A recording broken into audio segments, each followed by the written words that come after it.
혹시 이런 적 없으신가요? 여러 가지에 관심이 많던 어린 시절, 꿈이 참 많았죠.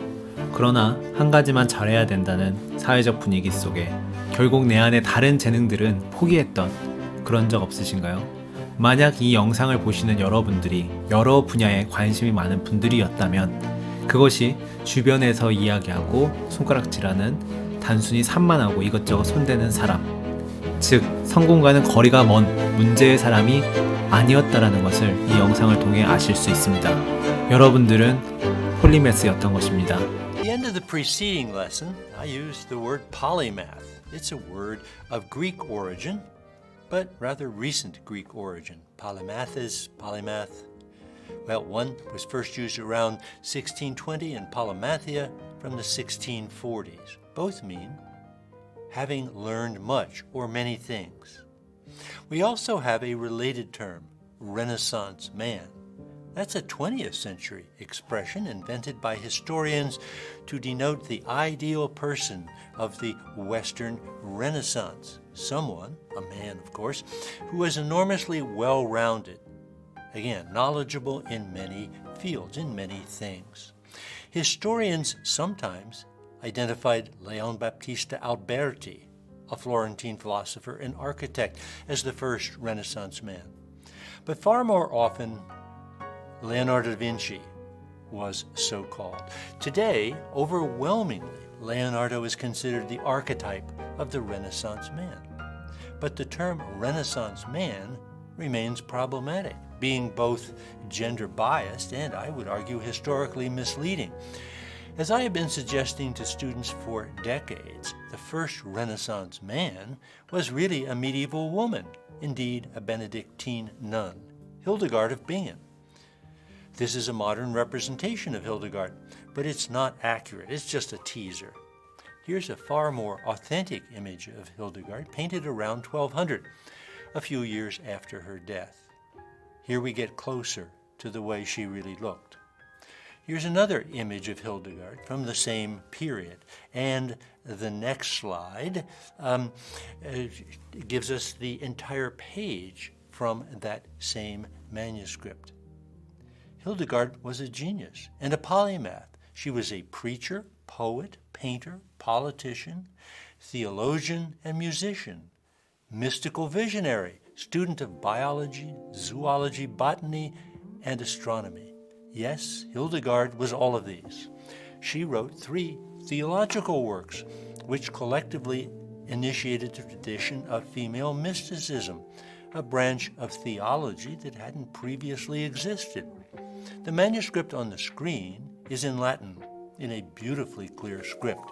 It begins, Ecce quadragesimo tertio temporis cursus mei anno, cum celesti visioni magno.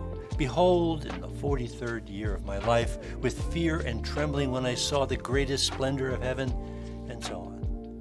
And next we see a representation from that manuscript of the type of mystical visions that she had. Now back to a previous page. More than any female of her day, Hildegard was a mover and shaker. She composed more examples of Gregorian chant than any person of the time, and wrote the West's first morality play, a liturgical drama. She also named plants and animals in the vernacular language. Our term lox, as in lox and bagels, for example, derives from Hildegard's word for salmon. Ultimately, because of these accomplishments and more, the powers of Rome canonized her as a saint and doctor of the Church, Saint Hildegard. But note, this didn't happen until 2010. With Hildegard, once again, we see that our notion of who is a genius changes over time. When I first started studying Gregorian chant in graduate school in 1966, few had ever heard of polymathic Hildegard. With the advent of women's studies in the late 20th century, she was rescued from oblivion. Today, if you do a Google search with the words Hildegard of Bingen, up pops more than 7 million hits. Wow, amazing. Amazing grace, Hildegard. Once was lost, but now is found, and securely lodged in public consciousness and in the pantheon of genius. Once again, we see that genius and a genius is whatever and whoever we wish to make it. Earlier in our discussion of the importance of curiosity to the genius, we met Leonardo da Vinci, the archetype of the Renaissance man. To get a sense of what curious Leonardo knew, let's revisit that job application he wrote at the age of 30 in 1482. Well, in that year, Leonardo had decided to leave Florence and move to another metropolis, as mentioned, the even larger city of Milan. Genius or not, he needed a job. So Leonardo wrote to the Sforza Palace in the center of Milan and to the reigning lord, the Duke of Milan, Ludovico Sforza. The top of the cover letter that Leonardo wrote is on the screen. Notice here that he is writing left to right, not in his usual right to left. For this job application to be effective, Duke Ludovico needed to be able to read Leonardo's letter. Next, as we see with the full page, Leonardo begins to enumerate all the services that he was able to provide for the Duke. 1. Design light and strong bridges. 2. Remove water from a moat to assist attackers of a fortress. 3. Provide an unspecific method for destroying a fortress, even one built on a rock base. 4. Build a new kind of cannonball. 5. Silently make underground tunnels. 6. Make unassailable armored chariots, sort of like Renaissance tanks, to send against armies. 7. Construct a new type of cannon. 8. Devise catapults and assaulting devices. Now we go back to the letter. Strangely, he skips the number 9. And 10, design any sort of public or private building, build any sort of canal. And then he adds at the end of 10, quote, I can execute sculpture in marble, bronze, and clay. Likewise in painting, I can do everything possible, end quote. It's only at the end of this, at the end of 10, that Leonardo mentions that he is, oh, by the way, also a painter. Ultimately, what was Leonardo hired to be? None of the above. He was hired to be, ostensibly, a court entertainer, someone who wrote, designed, and produced plays and pageants for the Sforza court. And he was hired to be a musician at court. Leonardo was also a skilled singer and performer on a stringed instrument called the lira da braccia, the kind of early violin of the sort that we see here on the screen, painted so beautifully by Raphael. Like Einstein, Leonardo was another wide-ranging scientific musician. Turning now to Benjamin Franklin, who also had an interest in science and music. Benjamin Franklin, too, became a polymath over time. Hedgehog first, then fox. When at the age of 17, Franklin moved from Boston to Philadelphia, then the largest city in the United States, he first became a printer's apprentice and then a master printer, becoming by 1745 the media mogul of the American colonies, his Poor Richard's Almanac being read almost everywhere. Gradually, as a public-spirited person, Franklin became involved in a variety of things in Philadelphia, establishing the first public library, as mentioned, the first in the United States. And then, in 1736, Philadelphia's Union Fire Department, and of course later he helped write both the Declaration of Independence and the American Constitution, both signed in Philadelphia. And as an educator, he was the principal behind the founding of the, quote, Public Academy of Philadelphia, today known as the University of Pennsylvania. Let's return to the year 1749 and a document that you see on the screen, which contains some specific requirements for the curriculum, the courses of study that Ben Franklin thought necessary to his new university, what a young person should know. While Harvard and Yale aimed to graduate clergymen, and mandated Latin, Greek, and Hebrew, Franklin thought in terms of the worldly businessman, requiring his students to be exposed to, quote, everything that is useful because art is long and the students' time in university, their time is short, end quote.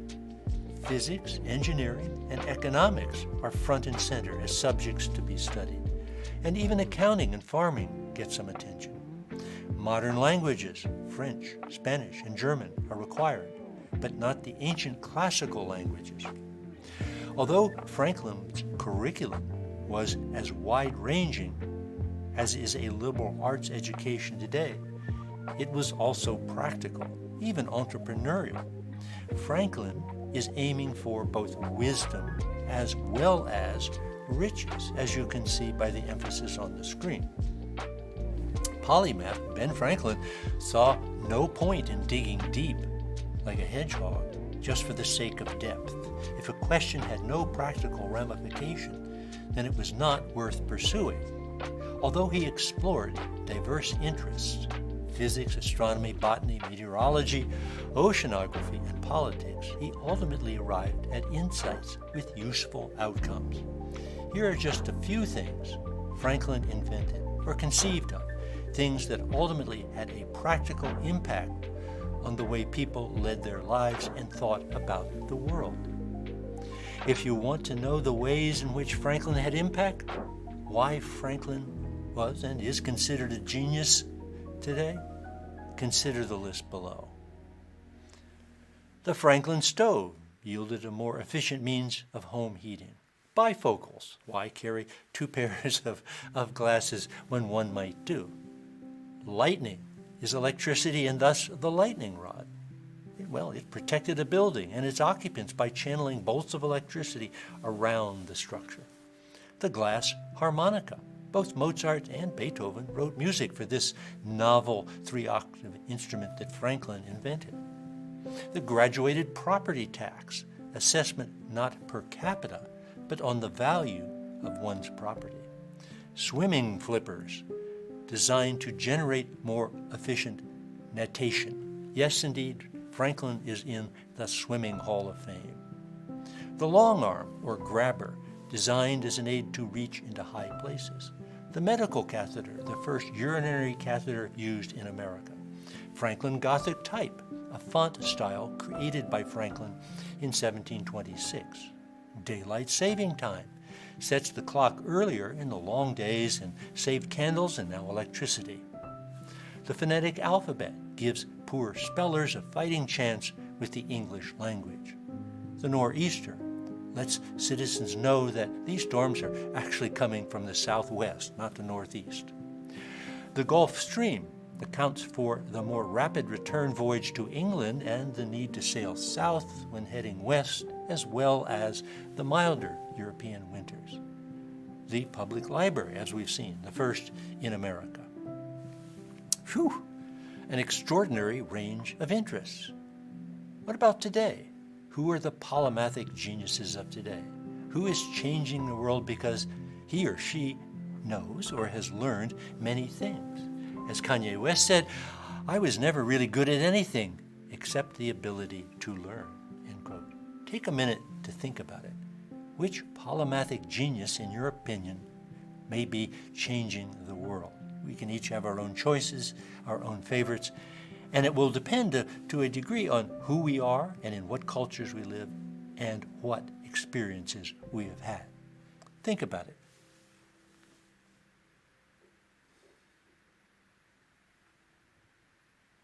Okay, let me be a bit perhaps provocative here. Did anyone name Lady Gaga? She generated the largest TV audience in the history of TV, 150 million viewers for the 2017 Super Bowl halftime show. In 2021, when Joe Biden was inaugurated as President of the United States, she sang the national anthem. She has won 9 Grammys. She was nominated for an Academy Award for Best Actress in 2019 and won the Academy Award that year for Best Original Song. Where's the impactful creativity? Well, she's obviously a creator. She's a composer, a choreographer, a cosmetic and fashion designer. Yes, the House of Gaga is her creation, and a humanitarian. I'm not one icon, I'm every icon, she proudly says. Let's switch to technology. Here one might name Jeff Bezos, the creative force behind Amazon, and of a space initiative called Blue Origin. Bezos extols the virtue of the wandering mind. Or one might choose Elon Musk. Of course, his interests range from automobiles to solar electricity to efficient modes of underground transportation to outer space, etc., etc. Or one might choose Bill Gates for his interest in computers, and then more recently viruses and vaccines and global warming. In his recent book, Gates suggests that he starts every problem-solving exercise by setting a large framework. Quote, I try to get the big picture first because that gives me the context to understand new information, end quote. All three of these people are tech and commerce innovators, and they are polymaths. Although obsessively detail-oriented, they see the big picture, commerce around the world, saving the planet. And if that doesn't work out, they need to go into space to save humanity. What's the advantage of having the big picture of a polymath? Well, as Gates suggests, you see how things fit together. You see how things might combine in new creative ways, which carries us to our next segment, combinative thinking.